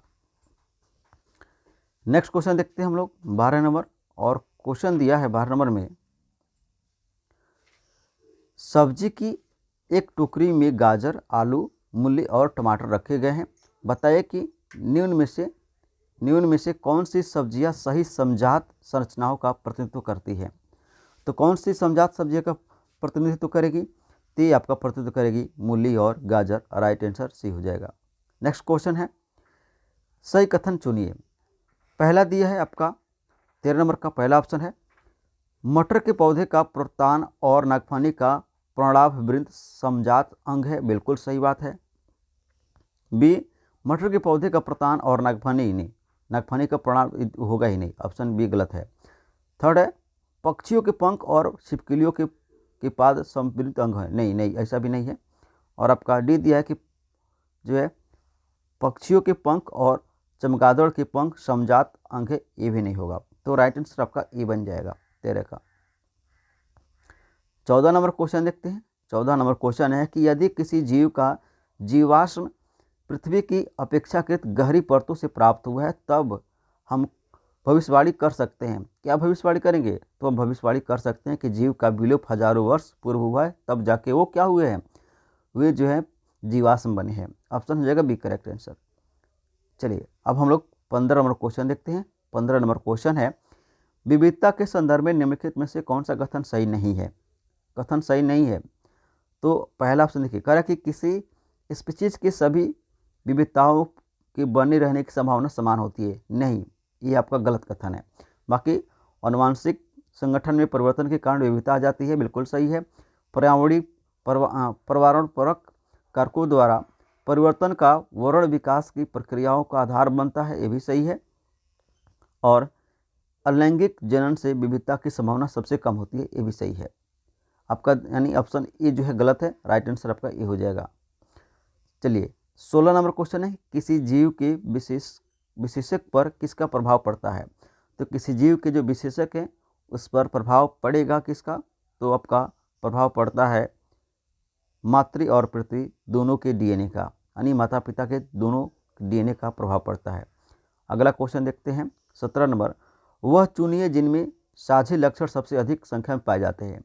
तो किस में पाए जाएंगे, तो एक स्पीसीज की 2 व्यष्टियों में पाए जाते हैं। ऑप्शन ए हो जाएगा राइट आंसर। नेक्स्ट क्वेश्चन, विकास सिद्धांत के अनुसार नई स्पीसीज का निर्माण सामान्यतः किसके कारण होता है। तो विकास के संदर्भ में नई स्पीसीज का जो निर्माण होगा सामान्यतः यह होगा आपके जो कई पीढ़ियों तक विविधताओं को जमा होते जाने के कारण। Option B correct answer. Next question 19 number देखते हैं, 19 नंबर, नीचे दिए गए सूची में से उन लक्षणों का चयन कीजिए या चुनाव कीजिए जिन्हें उपार्जित किया जा सकता है, जो वंशागत नहीं है। तो उपार्जित करने वाला जो यहाँ पे जो चीज़ें हैं वो है आपका कौन सा, तो शरीर का आकार। आपका राइट आंसर आपका हो जाएगा C correct answer. Next question 20 number देख लेते हैं, और 20 नंबर क्वेश्चन हमारे सामने दिया गया है, नर और मादा युग्मकों द्वारा साथ लाए जाने वाले विशेषकों के दो रूपांतर कहाँ स्थित होते हैं।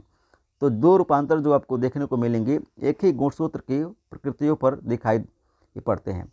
नेक्स्ट क्वेश्चन है कि उन कथनों का चुनाव कीजिए जो जीनों की विशेषताएं बताते हैं। तो जीनों की विशेषताएं बताने वाले क्या हो जाएंगे, तो हो जाएंगे आपका जो है ऑप्शन देखिए, पहला कह रहा है कि डीएनए अणु बोसों के विशिष्ट क्रम के रूप में होते हैं, ठीक ना, विशिष्ट कण के रूप में होते हैं। अब आगे देखा जाए 21 नंबर में आगे देखा जाए तो पहला जो कथन है ये बिल्कुल सही है, पहला कथन बिल्कुल सही है। सेकंड में दिया है कि जीन प्रोटीनों का कुटन नहीं करता। जीन क्या करता है, प्रोटीनों का जो है कुटन नहीं करता, तो ये जो कथन ये गलत है। थर्ड देखा जाए किसी स्पीसीज की व्यष्टियों में एक विशिष्ट जीन एक खास गुणसूत्र पर स्थित होता है, तो ये भी आपका कथन सही है। और चौथा कह रहा है कि प्रत्येक गुणसूत्र में केवल एक ही जीन होता है, प्रत्येक गुणसूत्र में केवल जो है एक ही जीन होता है, ये कथन आपका गलत है। तो इस तरह से आपका पहला और तीसरा सही है, राइट आंसर आपका बी हो जाएगा। 21 का राइट आंसर बी हो जाएगा।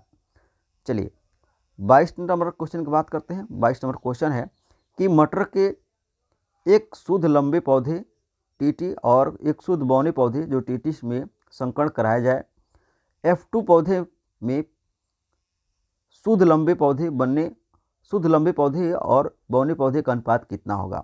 तो यहाँ पे 1:1 का बनेगा। ऑप्शन हो जाएगा सी करेक्ट आंसर, ठीक है ना, 22 नंबर का। अब हम बात करते हैं क्वेश्चन नंबर 22 का। 22 नंबर क्वेश्चन दिया कि मानव के युग्मज में लिंग गुणसूत्रों के या युग्मकों की संख्या कितनी होती है। तो मानव के लिंग में जो गुणसूत्र होती हैं ये आपका कितने होंगे, ऑप्शन हो जाएगा ए, 1 होगा। चलिए, प्राकृतिक चयन द्वारा स्पीसीज का विकास सिद्धांत किसने दिया था, तो ये डार्विन ने दिया था। ऑप्शन हो जाएगा B correct answer 24 number question का। और नेक्स्ट क्वेश्चन है 25 नंबर, कुछ डायनासोरों में पर यानी पिछ जो है पाए जाते थे, मौजूद थे, पर तो वे उड़ नहीं सकते थे। लेकिन जो पक्षियां हैं इनमें पर होता है, पंख होता है और वे उड़ने में मदद करते हैं। तो विकास के संदर्भ में इसका क्या अर्थ हुआ है, तो विकास के संदर्भ में इसका अर्थ यही हुआ है कि पक्षियों की उत्पत्ति सरीसृपों से हुई है। किससे हुई है, सरीसृपों से, इसलिए पक्षियाँ उड़ जाती हैं। अब हम बात करते हैं चैप्टर नंबर कौन सा, चैप्टर नंबर 10। और चैप्टर नंबर 10 है हमारा जो है प्रकाश प्रवर्तन तथा अपवर्तन, ठीक है।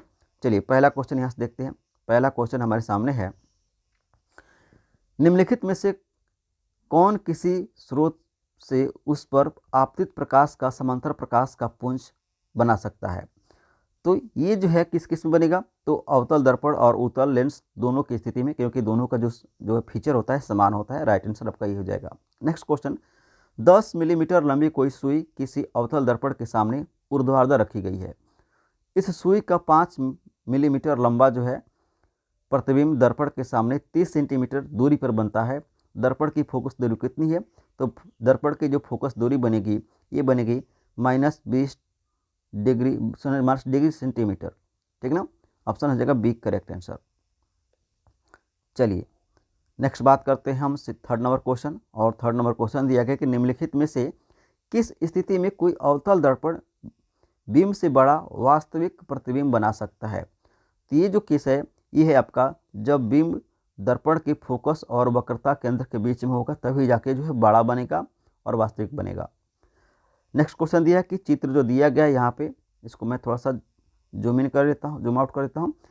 कह रहा कि इसमें जो चित्र दिया गया है ये वाला, तो इस चित्र में माध्यम ए से जो प्रकाश है, जो किरण है, माध्यम ए से माध्यम बी में गमन करते हुए दर्शाया गया है।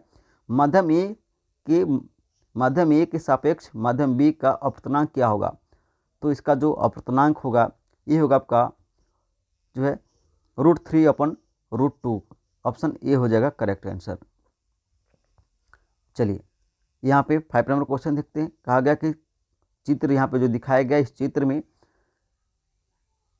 माध्यम ए से माध्यम बी में प्रकाश जो है प्रवेश करती है और माध्यम ए के सापेक्ष माध्यम बी का अपवर्तनांक कितना होगा। तो यहाँ पे जो अपवर्तनांक होगा इस क्वेश्चन में ध्यान से अगर देखिएगा तो आपको पता चलेगा कि 1 से अधिक हो रहा है। ऑप्शन ए हो जाएगा करेक्ट आंसर। ठीक है, चलिए 6 नंबर क्वेश्चन देखते हैं। और 6 नंबर क्वेश्चन दिया गया कि चित्र 10.3 यानी इस चित्र में जो है आपका दर्शाए अनुसार प्रकाश पुंज की बॉक्स के छिद्रों ए तथा बी से आपतित होकर प्रकाश छिद्रों सी तथा डी से बाहर निकलती है। बॉक्स के भीतर निम्नलिखित में से क्या हो सकता है। इस बॉक्स में क्या हो सकता है कि यहाँ से ए और बी से निकलता है और सी और डी से जो है बाहर आ रहा है। ठीक है, यानी कहने का मतलब कि प्रकाश यहाँ से आ रहा है और ऐसे निकल रहा है और यहाँ से आ रहा है तो ऐसे निकल रहा है। इसका कारण क्या है। तो इसका जो कारण है ये आपका कारण है कि कांच का आयताकार स्लैब, यहाँ पे कांच का जो आयताकार स्लैब है इसी के चलते हो रहा है। नेक्स्ट क्वेश्चन की बात करते हैं। 7 नंबर क्वेश्चन है कि चित्र 10.4 यानी ये जो चित्र है इसमें दर्शाए अनुसार कोई प्रकाश पुंज बॉक्स के फलक ए के छिद्रों के आपतित होकर फलक बी के छिद्र से बाहर निकलता है। इस बॉक्स के भीतर निम्नलिखित में से क्या हो सकता है। तो इस बॉक्स के भीतर क्या हो सकता है। तो सीधी सी बात है कि इस बॉक्स में ये है आपका एक उत्तल लेंस। ठीक है ना, ऑप्शन हो जाएगा डी करेक्ट आंसर। इसीलिए जो प्रकाश आ रहा है पूरा फैल रहा है चारों तरफ। चलिए आगे बात करते हैं 8 नंबर क्वेश्चन। और 8 नंबर क्वेश्चन हमारे सामने है, निम्नलिखित में से कौन सा कथन सही है। अब यहाँ पे सही कथन आपको बताना है। ऑप्शन पढ़ते हैं 8 नंबर का। पहला कह रहा है कि 0.25 मीटर फोकस दूरी के उत्तल लेंस की क्षमता 4 डायोप्टर होती है, बिल्कुल सही बात है। बाकी दिया कि 0.2 मीटर फोकस दूरी के उत्तल लेंस की क्षमता जो है -4 डायोप्टर होगी, नहीं ये गलत है। फिर दिया है कि 0.25 फोकस दूरी की अवतल लेंस की जो क्षमता है ये 4 डायोप्टर होगी, ये भी गलत है। और ये भी जो है ये भी गलत है, यानी आपका ऑप्शन हो जाएगा ये करेक्ट आंसर। चलिए 9 नंबर क्वेश्चन देखते हैं। 9 नंबर क्वेश्चन है, वाहनों के पीछे के दृश्य को देखने के लिए लगे दर्पण आवर्धन है। तो पीछे के वाहन को देखने के लिए जो हम लोग शीशे का प्रयोग करते हैं वाहन में, इसका जो दर्पण का जो आवर्धन होता है यह होता है 1 से कम, इसीलिए अधिक जो है वाहनों को हम लोग आसानी से देख लेते हैं। चलिए बी की बात की जाए। 10 नंबर क्वेश्चन।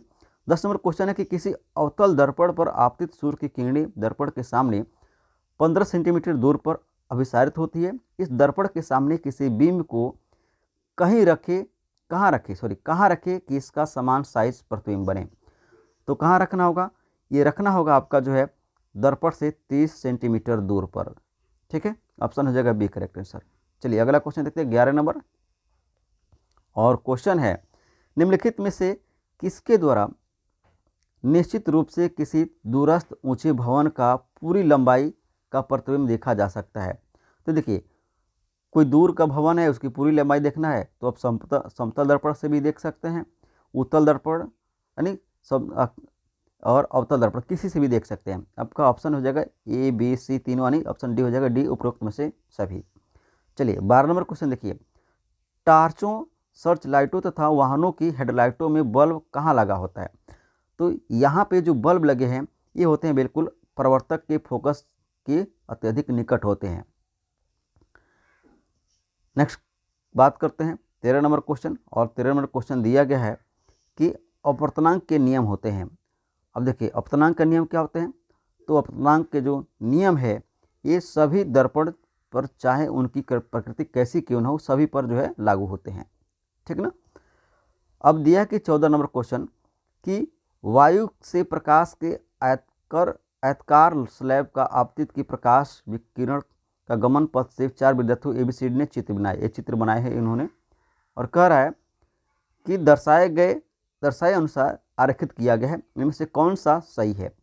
अब यहाँ पे देखिए कौन सा सही है, थोड़ा सा मैं नीचे कर देता हूँ, अब आप देख के बताइए। तो आपको पता चल रहा है कि यहाँ पे आपको पता चल रहा है कि ये जो चित्र है देखिए आ रहा इधर से जा रहा है, ये आपका सही है, यानी राइट आंसर आपका क्या हो जाएगा, बी करेक्ट आंसर हो जाएगा, आपका बी जो है करेक्ट आंसर हो जाएगा। चलिए आगे क्वेश्चन देखते हैं।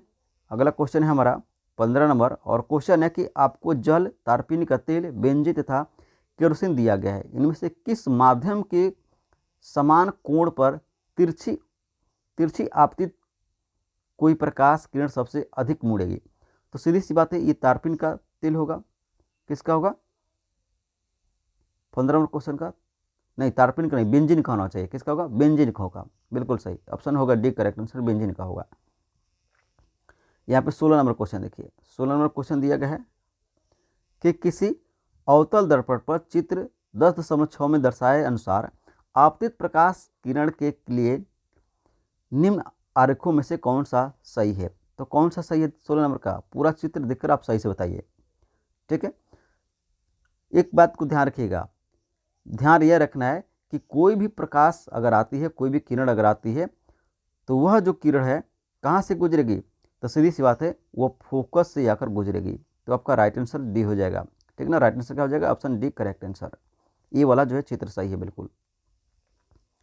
चलिए यहाँ पे देखिए 17 नंबर क्वेश्चन, 17 नंबर क्वेश्चन कर रहा है कि किसी उत्तल लेंस पर चित्र जो दिया गया है इसके अनुसार आपतित प्रकाश का किरण के लिए कौन सा आरेखों में से कौन सा सही है, ठीक है। तो यहाँ पर भी आपको सही कथन बताना है, तो देखिए आपका सही कथन क्या होगा, अब चित्र नंबर ए, ये वाला आपका सही है, ऑप्शन ए हो जाएगा करेक्ट आंसर, ठीक है।